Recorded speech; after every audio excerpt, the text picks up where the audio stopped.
Bismillahirrahmanirrahim. Assalamualaikum warahmatullahi wabarakatuh. Halo teman-teman sekalian, kembali lagi bersama saya di sini. Kali ini kita akan berkunjung di salah satu kampung yang bernama Kampung Brenjong.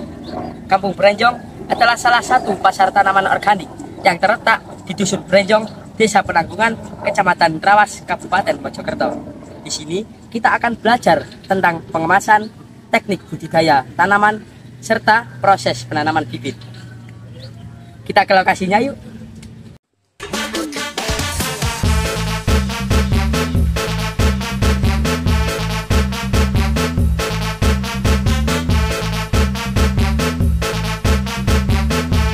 Waalaikumsalam. Jadi nanti di sini pos 1 ya sebenarnya untuk kita praktek 3 kegiatan. Yang pertama kegiatan bikin kompos, kemudian bikin mikrobanya, bakteri pengurainya, kemudian asid yang berhubungan dengan persiapan bibit. Gitu. Nah, pasti harus ada yang ditanam gitu. Jadi sebelum kita bikin media tanam, kita butuhkan yang namanya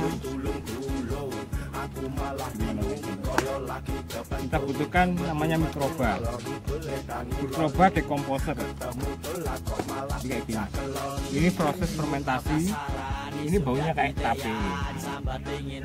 Tahu nggak? Ini asalnya dari apa? Ini sebenarnya dari kotoran kambing yang masih ada di dalam lambung. Kalau Idul Adha itu kan ada penyembelihan, itu diambil yang ada di gerabatan itu, kotorannya diambil. Pokoknya nggak boleh nginep ya istilahnya. Kalau hari ini disembelih, hari ini juga harus diolah, difermentasi kayak ini biar nanti bakteri yang lain nggak tercampur di situ. Itu membutuhkan biasanya yang kita bikin, misalnya bikin 10 liter, itu yang kita butuhkan 2 lambung kambing. Kalau ada yang sudah jadi, misalnya ini butuh 2 liter, F1 nya boleh dipakai.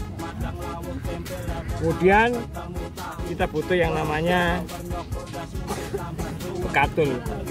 Bekatul ini butuh 2-3 kilo kalau bikin 10 liter. Kemudian gula merah. Gula merahnya itu 2 kilo. Ini nanti dihaluskan dulu biar hancur, biar nanti mikrobanya kalau ngecapi tak susah. Kalau makan nggak susah, dihaluskan dulu. Kemudian stasinya 4 on kalau biar kebanyakan. Ini juga dihaluskan, nanti dicampur jadi satu kayak gini. Terus airnya 10 liter. Ini kan ibaratnya skala kecil aja kayak gini.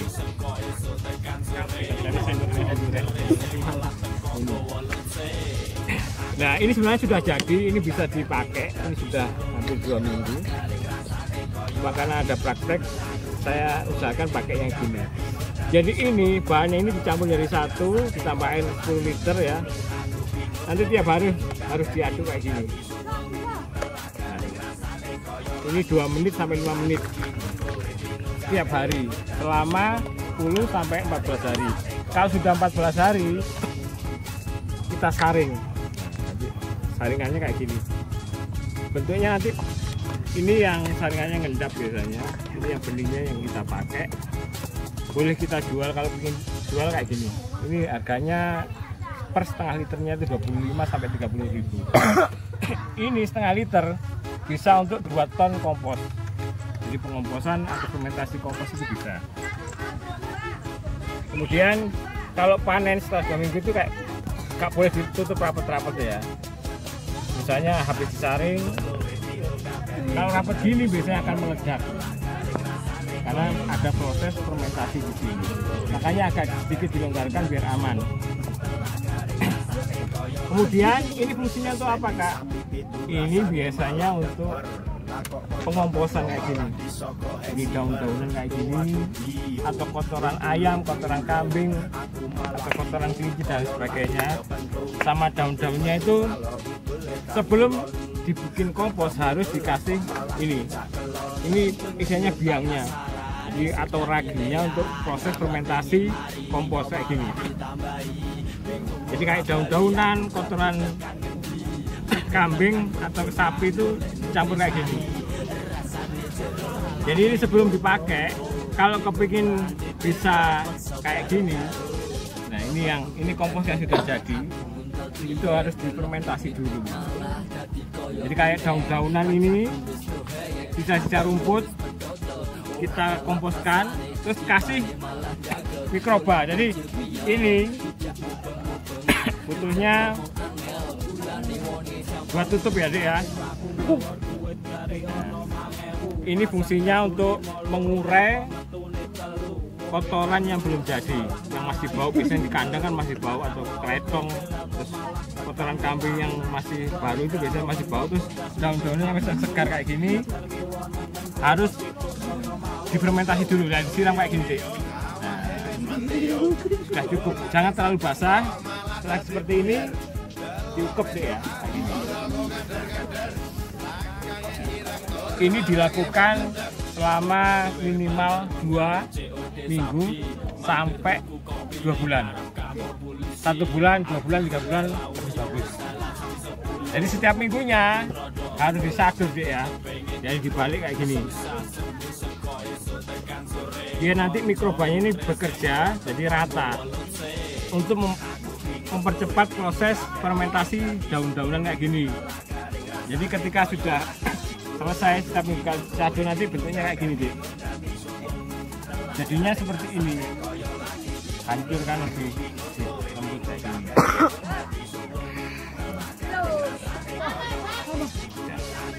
Dan bisa dijual, biasanya per kilonya kalau di Brenjong bisa 2.000. Ada pertanyaan tentang mikroba sama pengomposan? Kalau nggak ada kita lanjut semainya. Ya. Kendala apa pemeliharaan tanaman organik Waktu semai. Jadi kalau semai Dek ya, nanti jangan terlalu banyak nyiram. Jadi kalau kondisi tanahnya kayak seperti ini, itu sudah cukup airnya. Kalau nanti disiram sampai misalnya basah kayak gini ya, sampai mengenang gini, nanti yang terjadi justru akan membuat ini busuk. Gitu. Ini kelompok sudah tadi ya? Belum kan? Belum. Oke.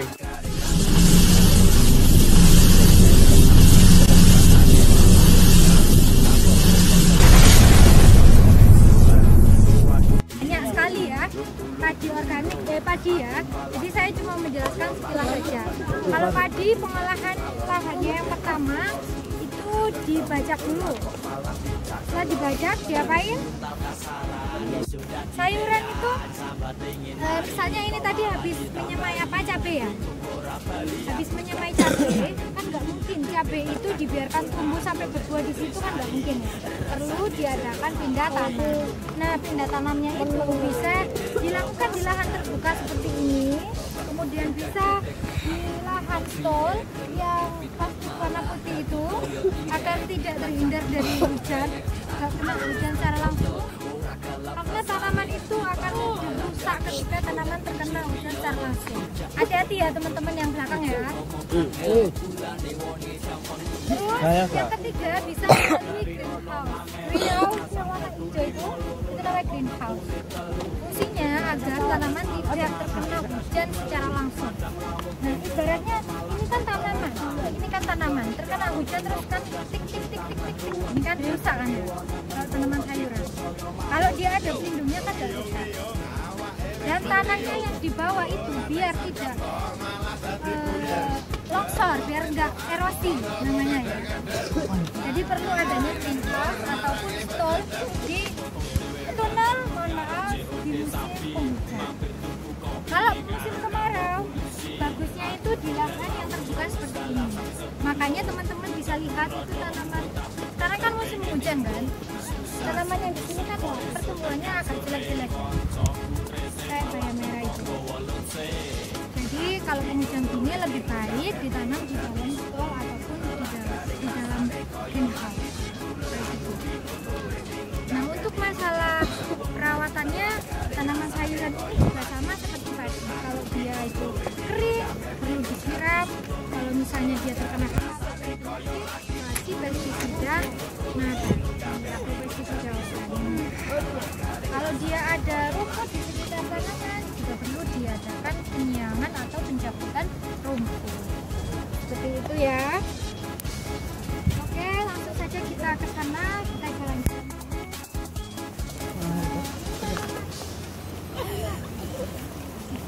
Sudah ada yang pernah makan kailan? Belum ya? Sudah. Ada 3. Tadi yang makan. Oke, langsung lanjut.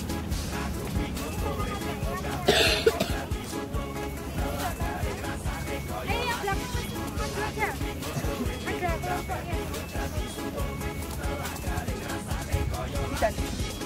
Lewatnya di sela-sela sini ya, jangan di atas ya, biar susah ya. Tetap.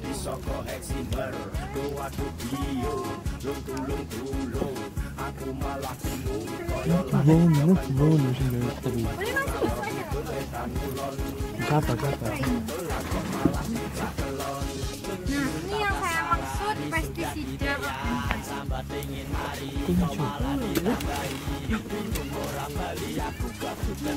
Jadi berenjong itu namanya metarium itu hama yang kayak gini, hama yang ada di dalam tanah, ulat kuret. Dalam tanaman itu juga sama seperti mulut. Kemudian setelah itu kalau misalnya terserang hama ini dikasih pestisida ini akan kembali normal. Jadi kalau mulutnya rusak kan kita nggak bisa menyerap makanan kan ya, sariawan kamu bisa makan kan nggak bisa, makanya dari ini. Nah setelah itu disalurkan, setelah mulutnya itu sudah nggak rusak, sudah nggak terkena hama, disalurkan ke batang. Batang kalau kita ibaratnya ya. Setelah itu ada daun ini tempat untuk sintetis, tempat untuk memasak makanan di sini dapurnya ya. Kemudian ada setelah tanaman ini berusia 2 bulan langsung dipindah tanamkan ke dalam polybag atau dipindah tanamkan ke lahan bersih. Nanti akan dikasihkan ke petani sampai tabung dalam anggota.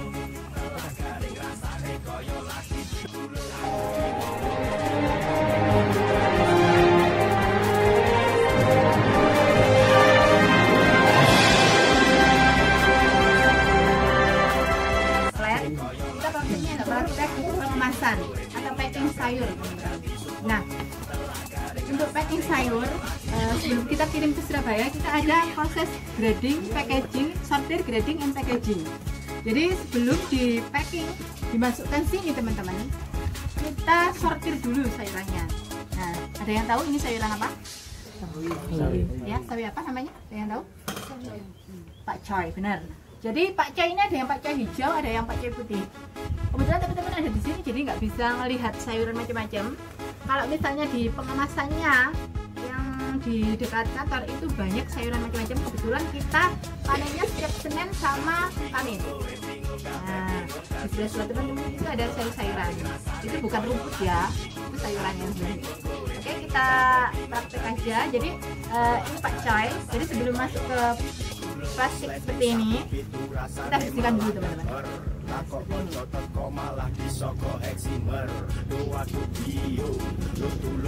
Karena kita kirimnya ke restoran dan ke supermarket ya. Kalau misalnya patah itu harus diambil teman-teman. Karena kenapa? Karena nanti sampai Surabaya itu jadi kuning. Nah, selesai gini kita timbang. Untuk satu pack isinya seperti ini. Nah, seperti ini. Kemudian kita press.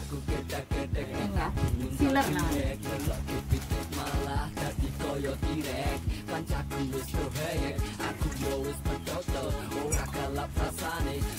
kurang panas. Jadi di sini ada pengaturannya sendiri teman-teman. Ini juga ada lampunya. Kalau misalnya lampunya udah nggak nyala, itu bisa diangkat.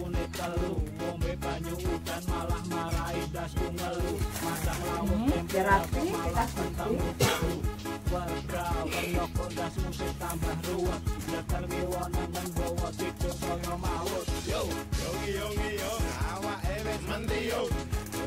Nah, karena kita organik ya, kita pakai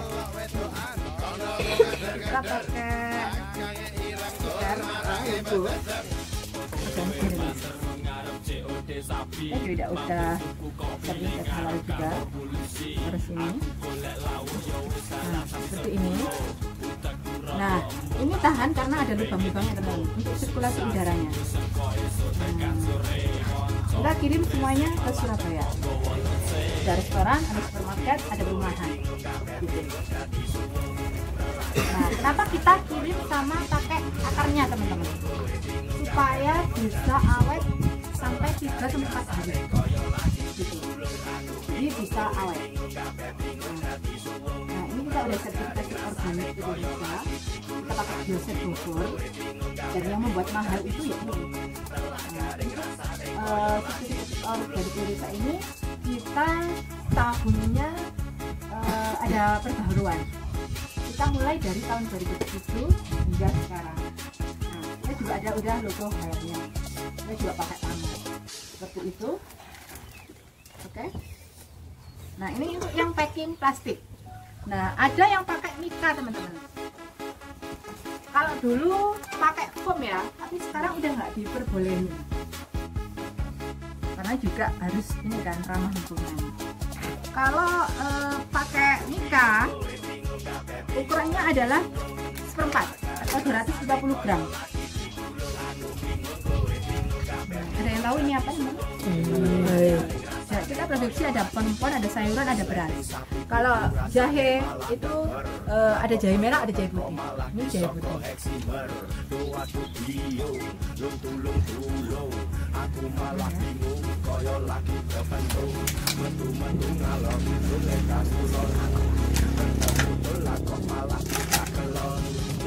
atas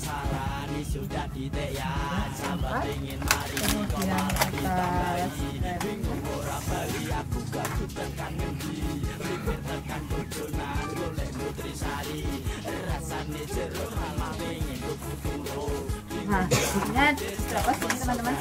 Kemudian pakai ini, pakai label. Nah ini lagi-lagi ada organik ini bulat kecil. Jadi teman-teman kalau bisa membedakan misalnya masuk ke supermarket atau ke restoran yang ada jual sayurnya, itu bisa kalian lihat seperti di situ ada logo organik Indonesia ini. Kalau ada logo organik Indonesia itu benar-benar logo organik karena mereka setiap tahunnya disertifikasi.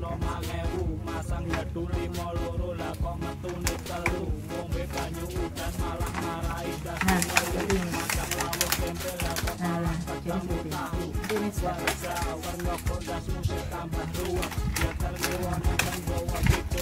Nah itu ada yang pakai wrapping teman-teman. Nah di sebelah sana ini namanya wrapping.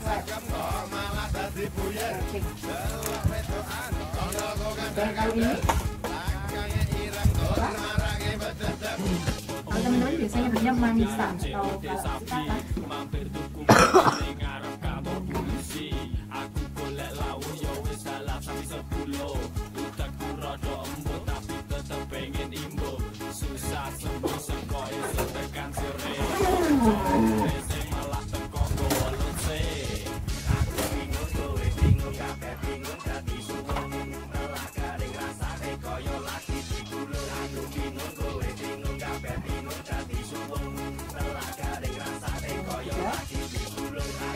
harus ada pelekatnya, terus pakai selasi ya biasanya.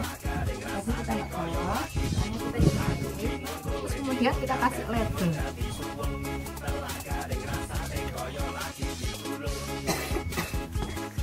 Nah seperti ini teman-teman. Tuh. Ya untuk sayur ada yang ditanyakan tentang packing sayurnya? Ada yang mau ditanyakan? Monggo.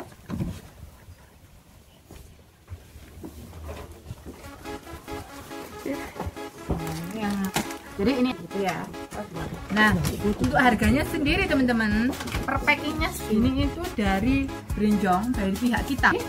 Jadi organik, beras merah, terus kemudian beras coklat, beras hitam, terus kemudian beras coklat. Nah, apa sih bedanya teman-teman? Kalau yang putih ini kadar gulanya tinggi, kalau coklat ini kadar gulanya rendah, karena dia masih ada kulit arinya gitu. Nah, kalau merah sendiri kadar gulanya juga rendah, tapi dia kalah dengan hitam karena kadar gulanya lebih tinggi hitam gitu. Kalau misalnya ada yang punya diabetes atau apa, misalnya katanya ada siapa, itu bisa makan beras hitam biar nggak keras, itu diminum itu. Nah, kenapa sih ini hukumnya pakai packingnya atau pakai kayak gini? Nah, ini supaya awet teman-teman. Kita pakai vakum seperti ini, plastiknya. Ini juga ketebalannya juga harus dilihat teman-teman. Kalau tebalnya kurang dari 80 mikron itu lolos, istilahnya apa? Nggak pakai seperti ini. Nah, kenapa sih divakum seperti ini? Supaya kutunya nggak masuk teman-teman. Jadi awet sampai 6 hingga 1 tahun, 6 bulan sampai 1 tahun. Begitu. Ada juga yang curah teman-teman, tapi kita lebih lebih memakai yang pakai vakuman seperti ini, beras vakum. Kalau di supermarket itu biasanya seperti ini, terus dimasukin. Mentiung dolan nang Sarkem kok malah dadi buyer.